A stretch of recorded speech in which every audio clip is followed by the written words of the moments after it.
today. Big 4th of July show. It's going to be fireworks, man. It's going to be fireworks.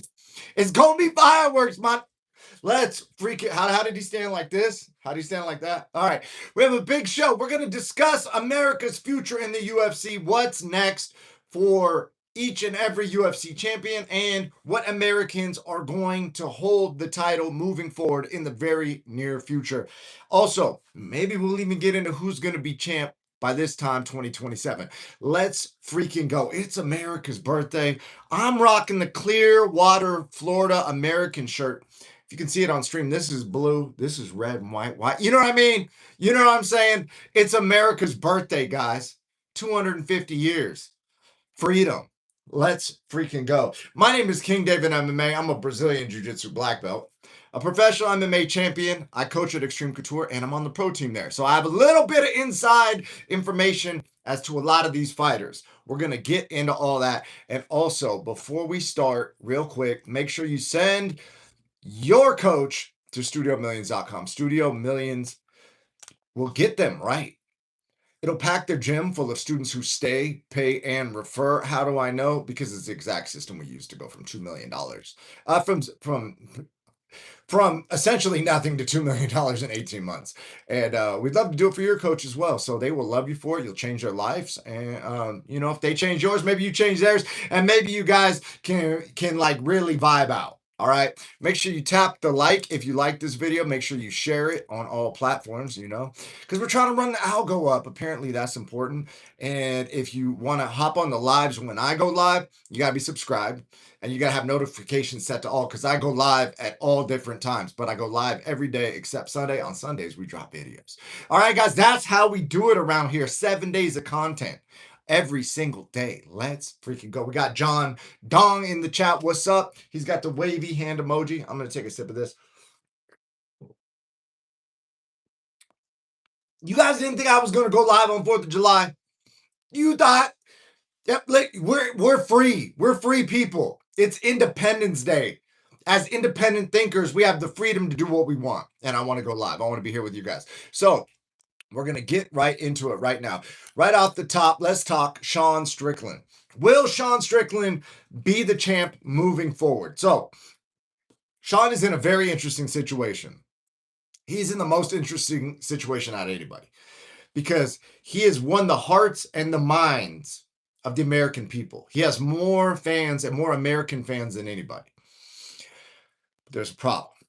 He is very critical of Dana White's best friend, Donald Trump, and he's very critical of Donald Trump's administration and his associations. So Donald Trump associates with that country over there, which is not the most popular country in America right now. And so Sean could be a cash cow for the UFC. Sean could be the biggest star since Conor McGregor. Sean could sell out arenas. Sean could sell out the freaking Astrodome in Texas. But the people that own the UFC and run the UFC are friends with the people he's insulting. So that leads us to a point. Are they going to put business first or are they going to put personal first? Or maybe they have bigger business with the billionaire ballers than they do with the ticket sales of Sean Strickland. They already have the Paramount deal. That's a multi-billion-dollar deal. So is good business to side with the people that don't like what Sean Strickland's saying? That's the dilemma, guys. So what we have now, and the reason I'm bringing all this up, is because the fight that is right on the horizon is Kamaru Usman versus Dricus du Plessis. These two have a common opponent in Sean Strickland. And the craziest part is this. They've both beat Sean. So now it would look like to an outside observer that because Sean went in on Trump, the UFC and the people that finance the UFC are not super pro Sean's message. Maybe they called Dana, maybe they called somebody else, maybe Hunter Campbell, who knows? But they said, hey, can we get a number one contenders fight between two guys who beat Sean Strickland? I'm not saying that's what's happening. I'm just saying, well, that is what's happening. I'm not saying the reason why that's happening is the reason why, but it looks like that could be the reason. So, will Sean be able to avenge either one of his, well, 3 losses now to those 2 guys? Will he be able to beat Usman in the rematch or DDP in the trilogy? Would it be it's so DDP's got 2 wins over him. I scored the fight for Sean the first time. Will Sean be the champ? So here's what I think. I think Sean beat him the first time. And in the second fight, I think Sean went into that fight severely injured. His arm was basically borderline not usable.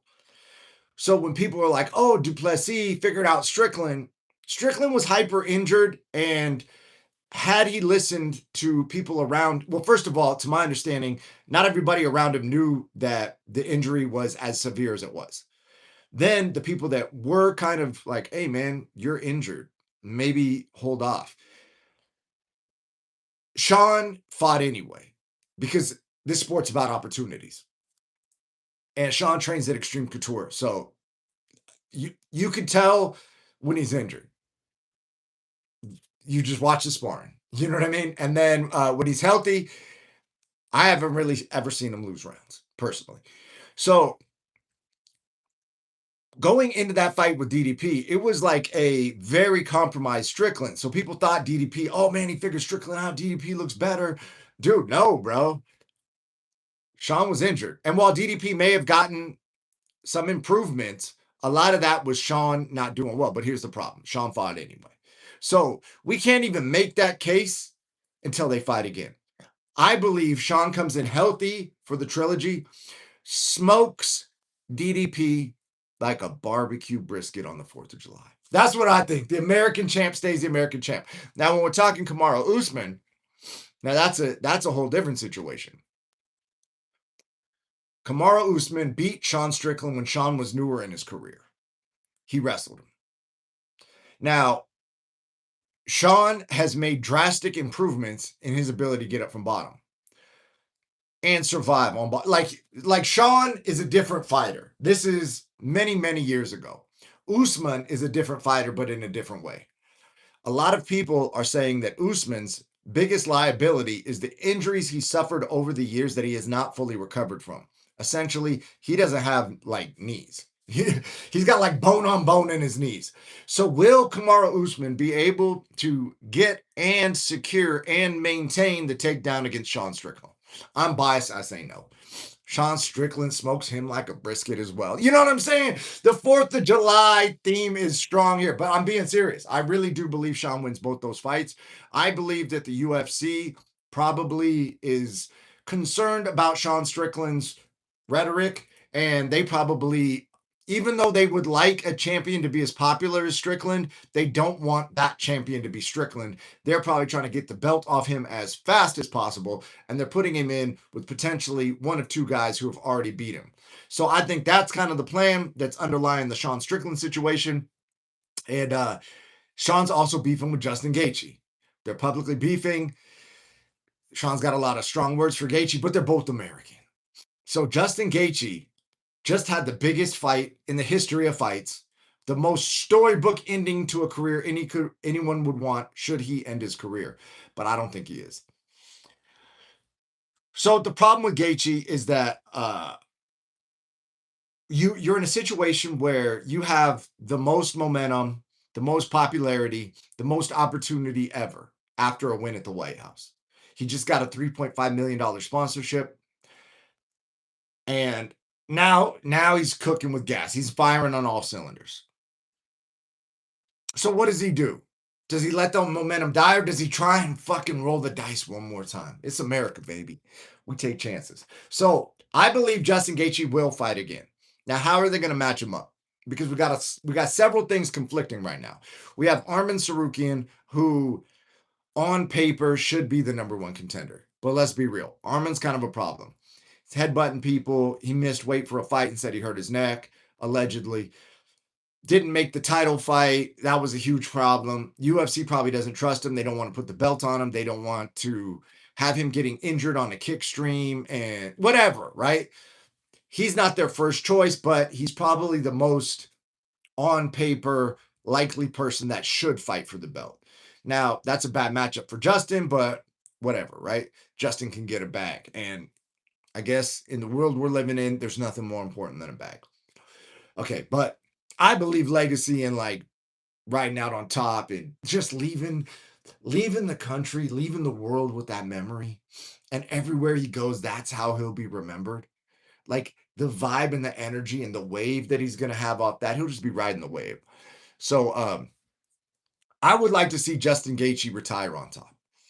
That being said, we also have a Conor McGregor fight coming up. So that's a big potential fight for Justin Gaethje. Should Justin Gaethje want the Conor McGregor fight? Because Conor, let's be real, guys. Let's be real. Conor fights in a week. He's going to beat Max Holloway. I know that's controversial. I know you guys don't want to hear it. I know you want to believe whatever. I like Max's personality, so he's gonna win. King David, you're making me mad because I like his personality, bro. He's gonna lose, dog. And that's not me being. I just stylistically up a weight class. They don't match up well. Connor's got tricks. Connor's the better wrestler. I know you guys don't want to hear that either. Connor might wrestle fuck him. Connor can submit him. Connor's got no grappling. Connor X-Guard swept Nate Diaz in Nate's prime. Like, what are we, guys? Did we not watch these fights? Do we not remember history? Do we not trust what our eyes are seeing? Connor can grapple. I know. I'm talking crazy talk. I know. I'm a subject matter expert. I'm just saying he can grapple. That's all I'm saying. I know the narrative is that because he lost to Khabib, he can't grapple, right? But everybody lost to Khabib. So what? Can everybody not grapple? Everybody on the planet can't grapple because they lost to Khabib. Charles Oliveira lost to Islam Makhachev. Can he not grapple? Oh, well, he lost to Islam. He can't grapple, dog. He wrestle fucked Max Holloway. So Connor's looking like he's been grappling heavy this camp. I think he might shock the world. I think he's going to go out there, throw hands, and if he feels like Max has got a little bit better timing because Max has been more active, I think he takes Max down. He did it in the first fight. He's not above doing it. He'll do it again. So Connor goes on to win. Connor now has the opportunity. He'll probably call out Islam Makhachev because he wants to fight at 170, become the triple champ. I don't think the UFC wants to go in that direction. They might be looking at Conor versus Gaethje. But the problem with the Conor versus Gaethje fight is that they would have to renegotiate with Conor because Conor has, once he beats Max, he'll have one fight left on his deal. If he beats Justin on his final fight, unless there's some extension clause that if he wins the belt, he's automatically re-signed. But Connor's lawyers at this point are probably able to work around that, or he's not in that clause. If he beats Gaethje on his final fight and has the belt, they are going to have to back the Brinks truck up to get Conor McGregor to come back because he knows he can get the freaking bag at MVP. He can go fight Jake Paul in the biggest fight in the history of fights ever. Now, do I think that's the best thing for his career in terms of martial arts? No, obviously not. I even think Jake's a bad matchup for him, personally. Jake's way bigger. Jake kind of dog walked Nate, Jake's words, but he did put hands on Nate. Jake has beat Anderson Silva, and I know these guys are older. Connor's a little older too. I know. So Connor beats Holloway. Now it would seem like the money fight for Gaethje as the champ would be to fight Connor. But the UFC is going to have to renegotiate with Connor. And the last time they renegotiated like seriously with Connor, Connor was out for years. That's when Connor was like, dude, I want to fight every month. Can we fight? I'll fight. I want to fight. Let's just make the fights. And the UFC's like, bro, we need to lock you into a contract because we're not letting you go, dog. And then Connor's like, okay, cool. Lock me into a contract. Pay me $100 million a fight. And they're like, no. And so that's the back and forth. Okay, well then let me fight my contract out. And they're like, nah, bro, we have to put you on the sideline until you adhere to our way of thinking because it's not financially viable for us to let you check these fights off your checklist in terms of your agreed upon deliverables to the company. Because each fight that you sequentially remove from your mandated fight list, you are one step closer to bouncing to Netflix. We can't have that, dog. So the UFC has signed Conor to watch Conor to see how he performs with Max Holloway. That's why the next fight on Conor's contract is scheduled for April of 2027. They're trying to push it as far as they can because they want to have one, the ability to see him versus Max, see what he looks like. Is this peak Conor? Is sober Conor the way?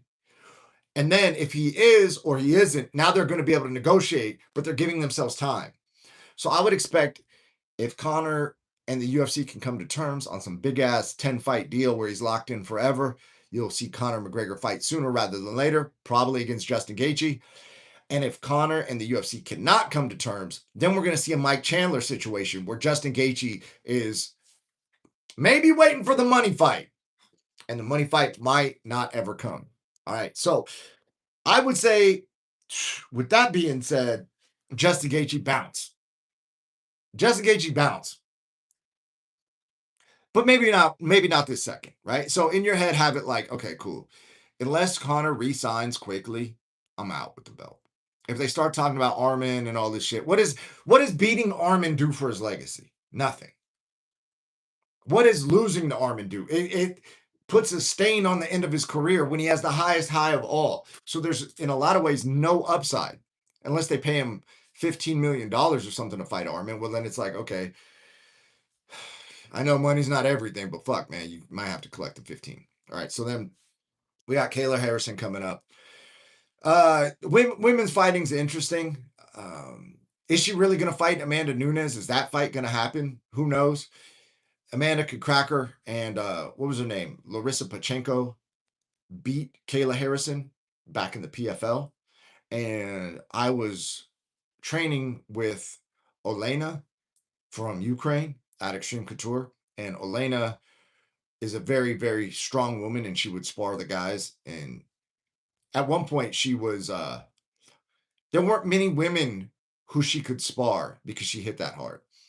And Olena went in there as like a feared striker amongst the female community. And Pachenko KO'd her 3 times, every fight they fought. And it would appear that that woman was on some anabolic substances, which would enhance her performance. We don't know that to be true.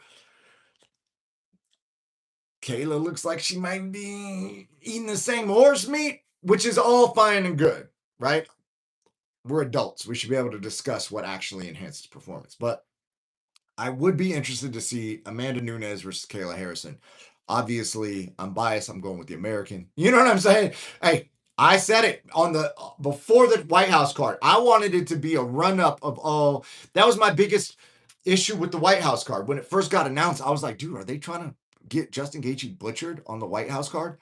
And then the more I realized what the UFC is trying to do, and the fact that they have information that other people don't have, and then watching Ilya talk about the fight and Justin talk about the fight, and then Ilya's talking about his past fights and the way he beats guys is to pressure them for 2 to 3 minutes of the fight and then land a combo in the first round once they're tired. And I said, oh man, that's not the strategy for Gaethje, bro.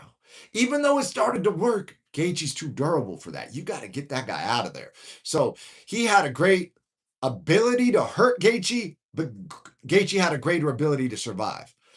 And so when you're planning on getting someone out of there who's hard to get out of there unless you put them completely unconscious, that might not be the right strategy. So if Ilya was like, hey man, this guy's durable, I don't expect him to get out of there. We're going to go 5 rounds. And if I get the knockout, great, but I'm not hunting for it. And even if he kind of was hunting for it, he still was prepared to go the full 5, like mentally. Also, Gaethje's knuckles kind of landed in Ilya's eyes, popped his orbitals. That changes the fight too.